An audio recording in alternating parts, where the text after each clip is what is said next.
നമസ്കാരം. സ്വർഗം നരകം എന്നൊക്കെ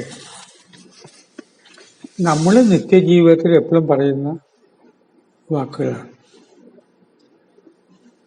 എന്താണ് സ്വർഗം? അതും കൂടി അങ്ങോട്ട് ശരിയായാൽ സ്വർഗമായിരുന്നു, ഇത് വലിയ നരകമാണ്. എന്നിട്ട് ഇതിന്റെ ആയിട്ട് വ്യാഖ്യാനങ്ങൾ നടന്നു.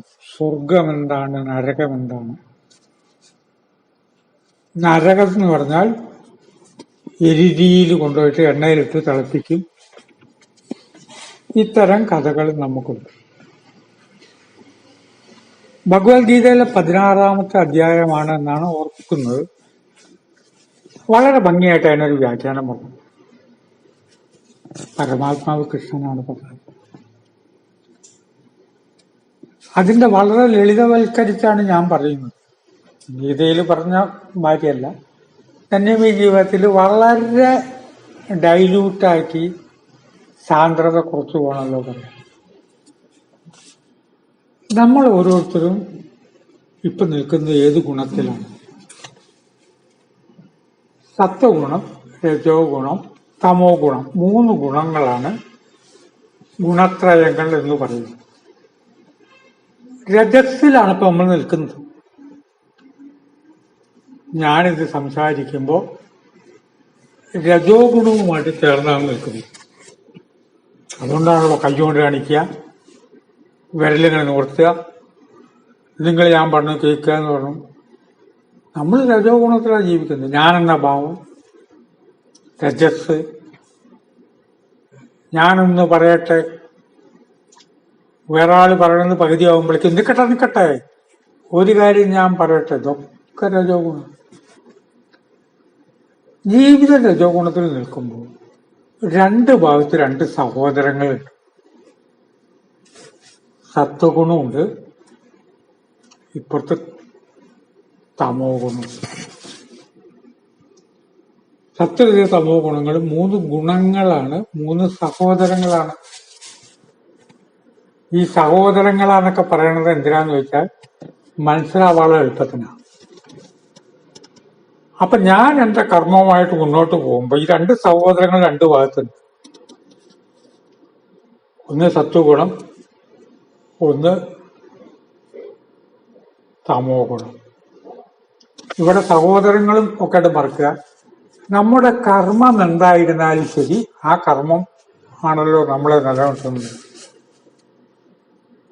അത് വാക്കാവാം, പ്രസംഗമാവാം, കഥാരൂപമാകാം, ജീവിതത്തിൽ ഏതുമാകാം. സത്വഗുണമായിട്ടാണ് ചേരണമെങ്കിൽ സ്വർഗായി. ഇതാണ് സ്വർഗം. ഇവിടെ സത്വഗുണം നിൽക്കുകയാണ് സഹോദരൻ. അവൻ പറയണത് കേട്ടിട്ട് ആ സത്വഗുണമായിട്ട് ചേർന്നാൽ എന്റെ രജോ ഗുണം സ്വർഗത്തിലായി. ഓ വേണ്ടാത്ത കാര്യം പറഞ്ഞു തരില്ല. ഒരാളായിട്ട് വഴക്കുണ്ടെങ്കിൽ ഈ സഹോദരൻ പറഞ്ഞു തരില്ല. അവനങ്ങോട്ട് തട്ടാന്ന്, പ്രശ്നം കഴിഞ്ഞില്ലേ, പറഞ്ഞു തരില്ല. ഒരിക്കലും ലഹരി വസ്തുക്കൾ ഉപയോഗിക്കാൻ ഇയാൾ പറയില്ല. ജ്യേഷ്ഠനാണെങ്കിൽ പോലും ഒരു കാര്യമുണ്ട്, തെറ്റായ കാര്യം ചെയ്താൽ ശരിയല്ല എന്ന് പറയും. ആ കൂട്ടത്തിൽ ചേർന്നാൽ സത്വഗുണം പറയുന്നത് കേട്ടാൽ ജീവിതം സ്വർഗമായി. നമ്മുടെയൊക്കെ ജീവിതത്തിൽ ചെയ്യാമല്ലോ. അനവധി പ്രയാസങ്ങൾ വരും. നമുക്കൊക്കെ ധാരാളം പ്രയാസങ്ങൾ വരും. ധന്യമീ ജീവിതം കേൾക്കുന്നവർക്കൊക്കെ പ്രയാസം വരും. സത്വഗുണവുമായിട്ടാണ് ചേർന്ന് നിൽക്കുന്നെങ്കിൽ അത് കുറയും ആ പ്രയാസങ്ങൾ. കാരണം അനാവശ്യമായിട്ടുള്ള അസഭ്യം ഒന്നും പറഞ്ഞിട്ടുണ്ടാവില്ല. ആരെങ്കിലും ആയിട്ട് അഭിപ്രായ വ്യത്യാസം ഉണ്ടെങ്കിൽ അവരോട് തോന്നിയാസം മുഴുവൻ അവരോടും നാട്ടുകാരോടും പറഞ്ഞിട്ടില്ലാന്ന്. സത്വഗുണത്തിന്റെ ഭാഗമാണ് ചേർന്നത്. അതിനെയാണ് ബ്രാഹ്മണൻ എന്ന് വിളിക്കുക. ബ്രഹ്മമാർഗത്തെ തേടുന്നത് ബ്രാഹ്മണൻ. അതൊരു ജാതിയൊന്നല്ല. ബ്രാഹ്മണരല്ലാത്ത വ്യക്തികള്, സാത്വികരായി ജീവിച്ച ബ്രാഹ്മണര് അതിന്റെ സംഘടനക്കാര് കൂട്ടിക്കൊണ്ടുപോയിട്ട് പൂണൂലിടിച്ച് ബ്രാഹ്മണൻ എന്നാക്കിയ ചരിത്രമുണ്ട്. വ്യക്തികളുടെ പേര് ഞാൻ പറഞ്ഞില്ല എന്നുള്ളൂ. അവര് ബ്രാഹ്മണരെ പോലെ ജീവിച്ചു. ബ്രാഹ്മണരെ കൂട്ടിക്കൊണ്ടുപോയി. നിങ്ങളുടെ ജീവിതം ബ്രാഹ്മണന്റെ ജീവിതമാണ്, അങ്ങനെ കൂട്ടിക്കൊണ്ടുപോയി. അതിന് പകരം കുറച്ചും കൂടി സൗകര്യം ഈ സഹോദരന തമോ ഗുണം കേടുവരുത്താൻ ഇതുപോലെ അബദ്ധമില്ല. പുള്ളി പറയാട്ടാ 2 പെഗ് അടിച്ചോളൂ. ആ 2 കൂട്ടി 3, 4, 5, 6 ആക്കണം. ലഹരി വസ്തുക്കൾ ഉപയോഗിച്ചോളാൻ പറഞ്ഞു. ജീവിതം നരകം. ഇവന്റെ കൂടെ കൂടിയാൽ സ്വർഗമായ ജീവിതം, ഇവന്റെ കൂടെ കൂടിയാൽ നരകമാവുകയും ചെയ്യും.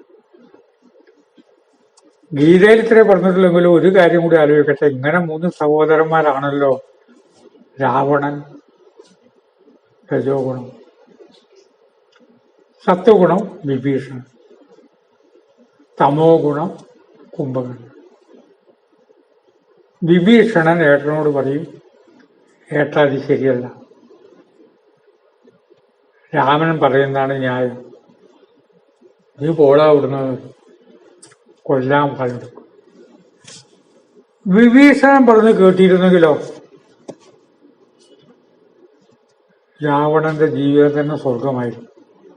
അതിന് പകരം തമോ ഗുണം ഇങ്ങോട്ട് ചേരും. തമോ ഗുണം എപ്പോഴും രജസിന്റെ കൂടെ കൂടുക. ഞാനുണ്ട് കൂടെ. നിദ്ര, ആലസ്യം, ആളുകളുടെ മേഘത്ത് കയറൽ ഒക്കെ അതിൽ വരും. ആ 3 കഥാപാത്രത്തെ 3 ഗുണങ്ങൾ വെച്ച് വാൽമീകി ഭംഗിയായിട്ട് രാമായണത്തിൽ പറഞ്ഞു. ഇതാകട്ടെ വളരെ ലളിതമായിട്ട് നിങ്ങളുടെ ജീവിതം സ്വർഗമാക്കാൻ നിങ്ങൾ സത്വഗുണമായിട്ട് ചെയ്യുക. നരക വേണ്ടത് ഇപ്പുറത്ത് തമോ ഗുണമായിട്ട് ചെയ്യുക. ഇതിൽ കവിഞ്ഞൊരു വ്യാഖ്യാനം സ്വർഗത്തിനും നഗരത്തിനും ആ നരകത്തിന്റെ വർണ്ണനയൊക്കെ ഇരുന്നോട്ടെ. പക്ഷെ ഏറ്റവും ഭംഗിയായിട്ട് ഗീതയിൽ പറഞ്ഞിട്ടുണ്ട്. ആ 16 അധ്യായമൊക്കെ വായിക്കുമ്പോൾ എന്താണ് സ്വർഗം? നാം സത്വഗുണത്തിന്റെ കൂടെയാണ് ചേർന്നത്, ഇപ്പൊ സ്വർഗത്തിലാണ്. ഇതിന്റെ ശ്രോതാക്കൾ ഇപ്പോ മാനസികമായിട്ട് സത്വഗുണത്തിലാണോ? നിങ്ങൾ സ്വർഗത്തിലാണ്. നിങ്ങൾ തമോ ഗുണത്തിലാണെങ്കിലോ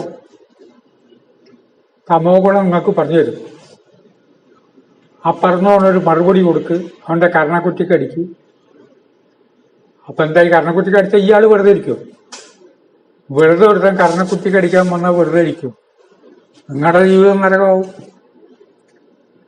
വളരെ ലളിതമാണ് നമ്മുടെ വേദാന്തം. വേദാന്ത രഹസ്യങ്ങൾ മനസ്സിലാക്കി ജീവിക്കുന്നവർക്ക് ഉത്കർഷം ഉണ്ടാകുമെന്നും ചിന്തിച്ചുകൊണ്ട് വാക്കുകൾ സംഭരിക്കുന്നു. നമസ്കാരം.